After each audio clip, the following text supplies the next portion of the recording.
Hi everyone. I was asked today how to quickly create a first automated action. Let's discover that. Very, very simple. What I want to do and what I'm asked from time to time when I'm showing the case of what is an automated action, I like to do the following because I'm on the leads here, very easy to grasp. And I'm saying, okay, I'm going to make that impossible to move things from qualified to proposition or from one step to the other. And doing that, I'm just illustrating the capacity of Odoo to quickly change a bit the workflow with a few automation rules. In that case, I have my lead here and I will dive in my automation rules right there. And I'm going to say, prevent leads from moving. And I will type CRM lead as usual here.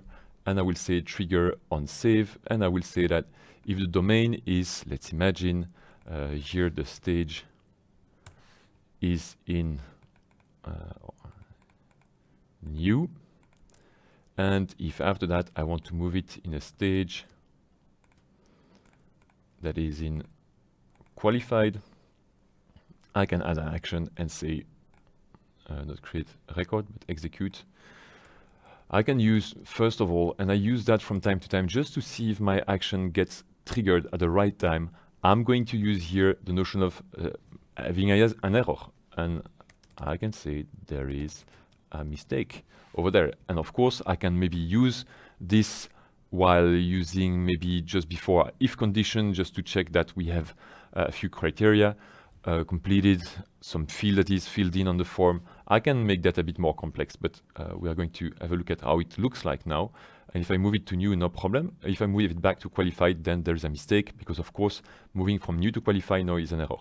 But then if I move to proposition, there is no issue. So I could be improving that, but you see how powerful it can be here just to test if the moment where and the filter that I want to use for the trigger is executing correctly. It is just simply creating here a raise user error so that I'm raising an error. It's just a simple pop-up showing you why there's a mistake. And of course, over there, you can use a few extra variables that you would like to add, a bit more explanations or maybe different conditions for different error message. That works pretty well. Ok, c'est bon pour celle-là.